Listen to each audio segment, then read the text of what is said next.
Dear masters, కర్మచక్రము part 4.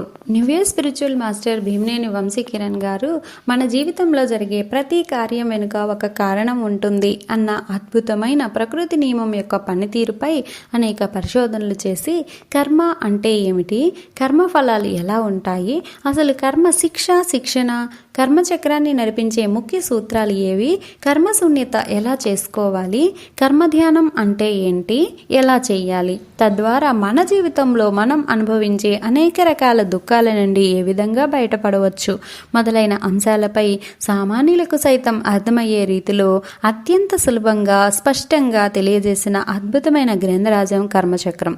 Sadhguru spiritual foundation ద్వారా ఆ పుస్తకంలోని కర్మ శిక్ష కాదు శిక్షణ అన్న అంశాన్ని ఈరోజు తెలుసుకుందాం.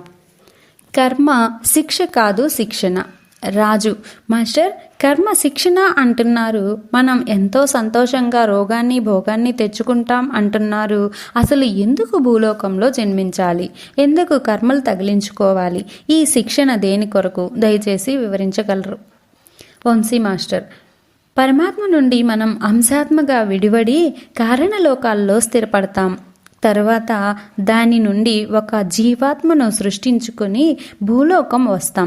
ఎందుకంటే అనేక అనుభవాలు అనేక జన్మల ద్వారా పొంది తద్వారా అనుభవ జ్ఞానం సంపాదించి మనం కూడా పరమాత్మగా మారడం కోసం. ఈ క్రమంలో జీవాత్మ మొదటగా శిలాజాలల్లో, తరువాత వృక్షరాజ్యంలో, ఆ తరువాత జంతు రాజ్యంలో అనుభవాలు పొందిన పిదప మానవ రాజ్యంలో జన్మ తీసుకుంటాం. ఇలా అనేక జన్మలు గడిచిన తర్వాత మానవ రాజ్యంలోకి వచ్చిన మొదటి జన్మలలో కర్మలు ఉండవు. తరువాత నేను నాది అన్న తత్వం పెరిగి ప్రపంచకపు మాయలో పడి స్వార్థం పెరిగి హింసలు చేస్తూ మానవ జన్మ చక్రంలో తిరుగుతూ ఉంటాం. చనిపోయిన తరువాత భౌతిక శరీరాన్ని విడిచి సూక్ష్మ శరీరంతో అంటే జీవాత్మగా పైలోకానికి వెళ్ళగానే కొంతకాలం సూక్ష్మలోకాల్లో విశ్రమించి మన భావనా శక్తితో ఎన్నో సృష్టించుకుంటూ ఆనందిస్తాం. అదే స్వర్గం అంటే. అలా కొంతకాలం గడిచాక ఆ స్వర్గపు జీవితం బోర్ కొడుతుంది. మళ్ళీ భూలోకం రావడానికి మొగ్గు చూపుతాం. ఎందుకంటే స్వర్గలోకంలో ఏది కోరితే అది ప్రత్యక్షం అవుతుంది. కోరిందల్లా ప్రత్యక్షమైతే నిజంగా అది విసుగు పుట్టింది కదా. అందుకని జీవాత్మలు మళ్ళీ భూలోకం రావాలని నిర్ణయం తీసుకుని గత జన్మ కర్మ రుణాలు ఉన్నవారు, ఇష్టమైన వారు అందరూ కలిసి చక్కటి ప్రణాళిక రచించుకొని కారణలోకాలకు వెళ్ళి తమకు మిగిలిన కర్మల చిట్టా సరిచూసుకొని ఈసారి ఎరుకతో జాగ్రత్తగా ఉండాలనే నిర్ణయం తీసుకుని వాటికి సరి సమానమైన కర్మలతో భూలోకంలో మాస్టర్స్ సహాయంతో అడుగు పెడతాము. వాటినే ప్రారబ్ధ కర్మలు అంటారు. ఉదాహరణకి రామదాసు కథను తీసుకుందాం. రామదాసు అసలు పేరు కంచర్ల గోపన్న. ప్రజల వద్ద డబ్బులు వసూలు చేసి రాజుగారి అనుమతి లేకుండా శ్రీరామునికి దేవాలయం నిర్మించాడు అన్న ఆరోపణలతో తానీషా మహారాజు అతన్ని చెరసాలలో బంధించి శిక్షిస్తూ ఉంటాడు. అతన్ని రక్షించమని సీతాదేవి శ్రీరాముడిని అడుగుతుంది. అప్పుడు శ్రీరాముడు చిరునవ్వుతో, సీత, అతను గత జన్మలో ఒక పక్షిని పంజరంలో బంధించి దాని స్వేచ్ఛను హరించి వేశాడు. ఇప్పుడు దాని ఫలితాన్ని అనుభవిస్తున్నాడు అని చెబుతాడు. రామదాసు భూలోకంలో జన్మ తీసుకొని రావాలని నిర్ణయం తీసుకుని పైనుండి భూలోకం వచ్చే ముందు కారణలోకాల్లో ఉన్న మాస్టర్స్ ఎందుకు గత జన్మలో నీవు ఒక పక్షి స్వేచ్ఛను హరించి వేశావు అని తెర మీద ఆ రామచిలుక పడే వేదనను చూపించి అడుగుతారు. ఒక పక్షికి అత్యంత విలువైనది స్వేచ్ఛ. దానిని నీవు హరించి వేశావు. ఎందుకు అలా చేశావు? నీవు జ్ఞానివి అయితే అలా చెయ్యవు కదా. నీకు స్వేచ్ఛ విలువైనది అన్న జ్ఞానం లేదు. అది రావాలంటే అనుభవం కావాలి.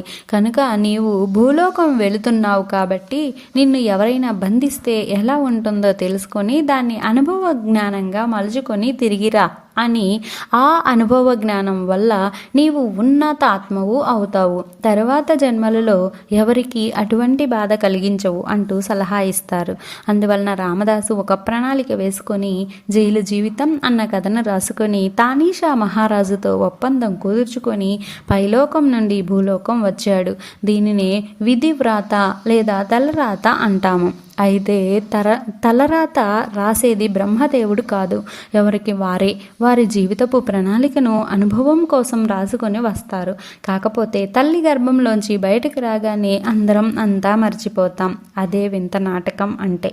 కనుక రామదాసు పడే బాధకు కారణం తానీషా మహారాజు కాదు, అతను కేవలం నాటకంలో పాత్రధారి మాత్రమే. అసలు కారణం రామదాసు గతంలో ఒక పక్షి పట్ల చేసిన దుష్కర్మ. అది శుభ్రం చేసుకోవడానికి తానే నిర్ణయించుకుని భూలోకం వచ్చాడు. అనుభవ జ్ఞానం పొందాడు. తరువాత ఉన్నతాత్మ అయ్యాడు. అదే రాముడిలో లయమవ్వడం అంటే.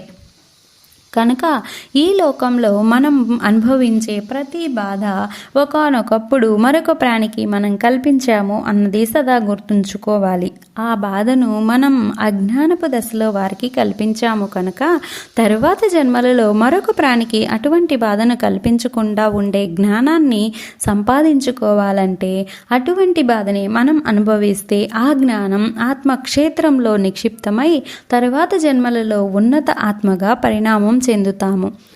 పశువు దశలో హింసలు చేస్తాము, తిరిగి వాటిని అనుభవించి పశుపతిగా మారుతాం. అందుకే రోగాలు బాధలు శిక్షగా భావించవద్దు, శిక్షణగా భావించాలి. మాధవుడు అయ్యేది ఈ శిక్షణ వలనే. వాసవి మాస్టర్, క్యాన్సర్ జబ్బును కూడా సంతోషంగా తీసుకొని వస్తాం అంటున్నారు. మరి జబ్బు అనుభవించేటప్పుడు ఎందుకు బాధపడుతున్నారు? వంశీ మాస్టర్, మంచి ప్రశ్న వేశారు వాసవి. మనం కర్మలు ఎంచుకునేప్పుడు ఆత్మస్థితిలో ఉంటాము, అంటే పైలోకాల్లో నుంచి కిందకు వచ్చేటప్పుడు అన్నమాట.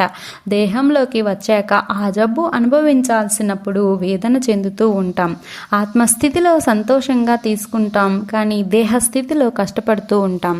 కనుక ఎప్పుడూ కూడా నేను దేహం కాదు ఆత్మని అన్న జ్ఞానంతో ఉండాలి.